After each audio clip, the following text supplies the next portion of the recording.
Hello बच्चों, ध्यान दीजिएगा। आज से हम फिर डिफरेंशियल इक्वेशन कर रहे हैं और डिफरेंशियल इक्वेशन में जहाँ तक हम लोग किए थे पी वाई क्यू सॉल्यूशन, तो वो पी वाई क्यू सॉल्यूशन जो है आगे बढ़ रहा है। ठीक है, तो ध्यान दीजिएगा। ठीक है, ये 2018 में पूछा हुआ क्वेश्चन है कि in the R2 in R2 जो आपको यहाँ पर दिया हुआ है कि the family of ortho trajectories orthogonal to the family of astroids, तो ये x2/3 plus y2/3 equal to a2/3 that is astroid. And इसको डिफरेंशिएट करना, आर्बिट्ररी कांस्टेंट a है यहाँ पर, तो ये आ जाएगा 2/3 x 2/3 माइनस 1, ठीक है, plus 2/3 y 2/3 minus 1 and dy upon dx equal to 0। तो ये क्या हो जाएगा, ये हो जाएगा 2/3 हटा दीजिए क्योंकि वो तो 0 होगा नहीं, कॉमन लेंगे यहाँ से, और x का power -1/3 plus y -1/3 and dy upon dx equal to 0। अब यहाँ पर क्या है कि आप इसको लिख सकते हैं कि फॉर ऑर्थोगोनल ट्राजेक्टरी के लिए हम लोग क्या करते हैं, dy by dx replaced by dx minus dx by dy। तो for OT orthogonal trajectory x minus 1/3 plus y minus 1/3 minus dx upon dy, ये हमने यहाँ पे कर दिया।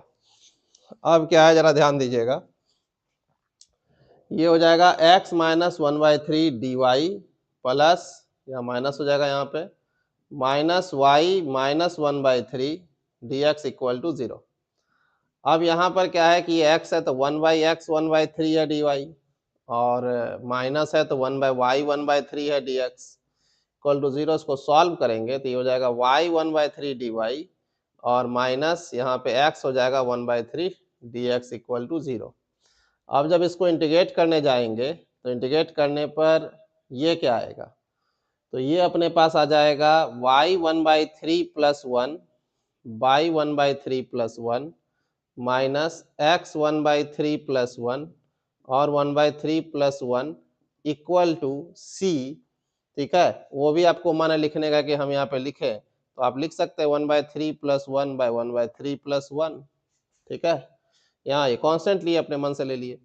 y क्या हो गया यहाँ पे 4/3, और यहाँ पे क्या आएगा, ये जो है सब में है इसको हटा दीजिए, माइनस x जो है वो भी 4/3 और इक्वल टू c 4/3। ठीक है, तो ये आंसर कहीं मिल रहा है आपको, y 4/3 माइनस x 4/3। तो यहाँ देखिए, यहाँ थोड़ा और चेंज कर सकते हैं, इसको लिख सकते हैं माइनस कॉमन निकाल करके, माइनस से गुना करवा देंगे, तो x 4/3 माइनस y 4/3 और इक्वल टू माइनस c 4/3। इस माइनस c 4/3 को एक नाम दे दीजिए कुछ, x 4/3 minus y 4/3 equal to c 1 4/3।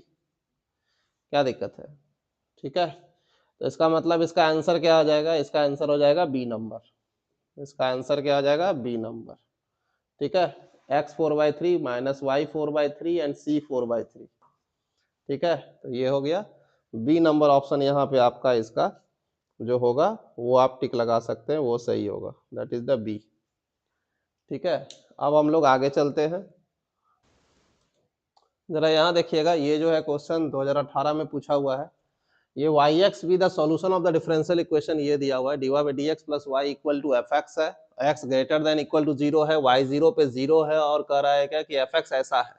तो आपको दो पार्ट में इसको सॉल्व करना पड़ेगा। पहला पार्ट केस 1, पहले तो मान लेते हैं कि fx जो है वो आपको मतलब कि 2 है, मतलब पहला आप केस माने जब x का वैल्यू क्या है, वो 0 से 1 तक है ओपन, 0 क्लोज और 1 ओपन। तो ये मेरा केस बन गया, that is the important case, this is the case. ठीक है, तो उस केस में जब आप इसको सॉल्व कीजिएगा तो dy by dx plus y equal to 2, इसको सॉल्व कीजिए तो इसका इंटीग्रेटिंग फैक्टर आप फाइंड करेंगे पहले। तो इंटीग्रेटिंग फैक्टर इसका क्या आएगा, e का पावर इंटीग्रल 1 dx, यानी ex सॉल्यूशन क्या आएगा, y into ex equal to 2ex integral dx plus c। तो ये आ जाएगा y ex equal to 2ex plus c, यानी कि y equal to 2 plus C E minus X. ठीक है। अब यहाँ पे कोई कंडीशन है, हाँ कंडीशन दिया हुआ है कि y 0 पे 0 होता है, तो 0 तो x का वैल्यू 0 लेना अलाउ है ना यहाँ पे, तो y 0 इक्वल टू 0 होता है, देन इम्प्लाइज y 0 पे 0, तो x 0 रखने पर y का वैल्यू 0, तो 0 बराबर 2 प्लस सी इंटू 1, तो c का वैल्यू हो गया -2, तो यहाँ से y बराबर क्या हो गया 2 प्लस -2 e माइनस एक्स। ठीक है, ये कह रहा है, तो इसका मतलब yx बराबर क्या हो जाएगा, 2 कॉमन ले लेंगे यहाँ पे 1 माइनस ई माइनस एक्स, तो 1 माइनस ई माइनस एक्स कब होगा, जब x का वैल्यू क्या लेंगे 0 से 1 ओपन। देखिए तो ये है कहीं पर 1 माइनस ई माइनस एक्स, यहाँ पे है 1 minus E minus x, 1 minus E minus x, 1 minus E minus X. ठीक है, वो सब में वही ये दिया हुआ। ठीक है, तो इसका मतलब है ग्रेटर देन इक्वल टू 1 पे आपको बात करना पड़ेगा कि ग्रेटर देन इक्वल टू 1 पे क्या हाल है, और वहीं से बाकी मामला डील होगा। ठीक है, तो हम लोग यहाँ पे काम क्या करेंगे कि हम अब ले रहे हैं केस 2। केस 2 होगा जब आप लिखोगे x का वैल्यू 1 से बड़ा या बराबर है। ठीक है, तो fx का वैल्यू उस केस में क्या है 0, तो डिफरेंशियल इक्वेशन क्या बनेगा dy by D X plus Y equal to 0। ठीक है, तो dy by D X equal to minus Y, यानी 1 बाई वाई डी वाई या plus D X equal to 0। तो ऑन इंटीग्रेशन, इंटीग्रेट करने पर ln y plus X equal to c1। ठीक है, ये आप लिख सकते हैं, आप चाहे तो ln भी लिख सकते हैं यहाँ पे ln c1। ठीक है, तो ये क्या आ जाएगा ln y minus c1 equal to minus X. ठीक है, ln y minus ln c1 equal to minus X, तो ln y by c1 equal to minus X, तो y by c1 equal to e to the power minus X, y equal to c1 e minus X. ठीक है, ये ऐसा हो गया। ठीक है, और इसमें y का वैल्यू है c1 e माइनस एक्स। ठीक है, ये ध्यान दीजिएगा जब x का वैल्यू क्या होगा 1 से बड़ा होगा। ठीक है, 1 से जब बड़ा होगा तब। अब यहाँ पर क्या है कि हम लोग को एक बात करना है कि जब x 1 से क्या होगा बराबर होगा, तो 1 पर जो है फंक्शन कंटिन्यूअस तो होगा क्योंकि डिफरेंशिएबल है ना।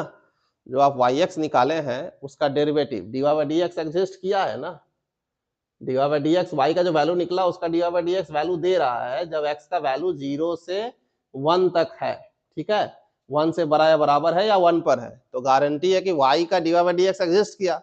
y का dy by D x exist करने का मतलब है फंक्शन डिफरेंशिएबल है, तो इसका मतलब है फंक्शन डिफरेंशिएबल फंक्शन कंटिन्यूअस होता है, तो y गारंटी क्या होगा कंटिन्यूअस, y क्या होगा is continuous at x equal to 1। तो लेफ्ट हैंड लिमिट जो निकालेंगे x टेंडिंग टू 1 माइनस, ठीक है, yx बराबर होगा limit x tending to 1 plus fyx, fx नहीं yx। तो limit x tending to 1 minus, जो yx का वैल्यू क्या होगा 1 माइनस में कौन सा वैल्यू है 1 माइनस में ये वाला फंक्शन है, तो 2 1 माइनस ई माइनस एक्स बराबर limit x tending to 1 plus, तो 1 प्लस पे कौन सा वैल्यू है 1 प्लस पे ये c1 e minus x, c1 constant है। तो यहाँ पर क्या है कि जब 1 टेंड करेंगे तो इसको तो कोई दिक्कत नहीं हो रहा, तो 2 1 minus E minus 1 equal to limit x tending to 1, तो x टेंडिंग टू 1 तो यहाँ क्या आ जाएगा c1 e माइनस 1, ये हो जाएगा 2 माइनस 2 या डिवाइड कर दीजिए उससे e माइनस 1 से। ठीक है, 1 माइनस ई माइनस 1 इंटू ई बराबर c1, क्लियर हो गया, तो c1 बराबर हो जाएगा 2e माइनस 1। ठीक है, तो yx का वैल्यू क्या आ जाएगा yx equal to c1 2e minus 1 e minus X, when जब x का वैल्यू 1 से क्या होगा बड़ा, तो ये क्या आ रहा है कहीं है 2e minus 1 e minus x, जब x 1 से बड़ा है, क्या ये वैल्यू है कहीं पर चेक करिए, पहला नंबर में है। ठीक है, और ये वाला तो है ही, ये वाला वैल्यू।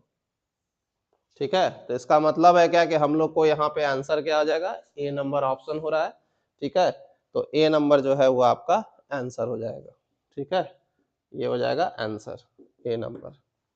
ठीक है, तो ए में हम लोग टिक मार देंगे, ए नंबर जो है वो क्या है इसका सही है। अब हम लोग चलेंगे नेक्स्ट क्वेश्चन पर।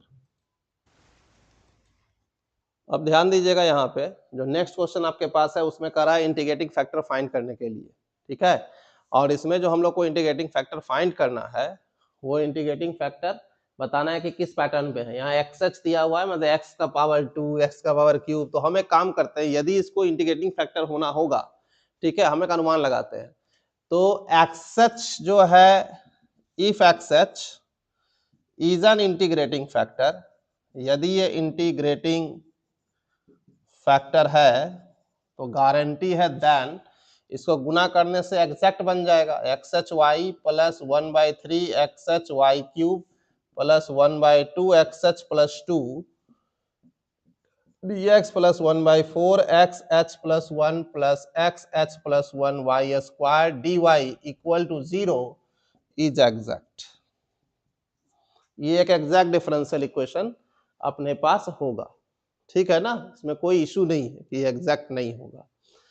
अब काम क्या कहता है यहाँ पर कि हम लोगों को यदि ये नया m है, ठीक है, यदि एग्जैक्ट है, इज एग्जैक्ट, तो सर इसका नाम जो होगा ना इसको हम m कह देते हैं और इस पूरे का नाम हम n कह देते हैं। तो del m by del y तो बराबर होगा del n by del x का। पहले निकाल लो del m by del y, इधर आओ, del m by del y निकालो। Del m by del y क्या आएगा यहाँ पे एक्स एच, ठीक है, प्लस 1/3 तो 3 तो कैंसिल आउट हो जाएगा ये वाला, और यहाँ पे X H Y square plus 1/2 और ये तो एक्स एच 0 हो गया। ठीक है, एक्स है ना तो 0 हो जाएगा और ये बराबर हो जाएगा del n by del x के। Del n by del x क्या है चेक करो, 1/4 एच प्लस 1 एक्स एच और प्लस यहाँ पे एच प्लस 1/4 तो रहेगा ही ये 4 और यहाँ पे एक्स एच और वाई स्क्वायर। अब तुमको जिससे इक्वेट करना है एक्स एच वाला ये बराबर है तो एक्स एच वाला यहाँ है, यहाँ एक्स एच वाला है, इक्वेट कर लो, या ये इक्वेट करना उसके आगे का कोफिशिएंट जो है यहाँ 1 है उसको इक्वेट करना तो उसी को इक्वेट कर लो, कोई दिक्कत नहीं है। तो यदि हम किसी को भी इक्वेट करेंगे, ठीक है, इक्वेट एक ही चीज हो रहा है, 1 बराबर 1/4 एच प्लस 1। तो यहाँ से क्या है 4 बराबर एच प्लस 1 तो एच बराबर 3, यानी कि एक्स का power 3 is an integrating factor. तो आंसर क्या हो जाएगा इसमें, आंसर हो जाएगा सी। तो आंसर सी में आप टिक लगाइए। ठीक है, आंसर सी क्या है इसका सही है। ठीक है, अब ध्यान दीजिएगा नेक्स्ट क्वेश्चन पे।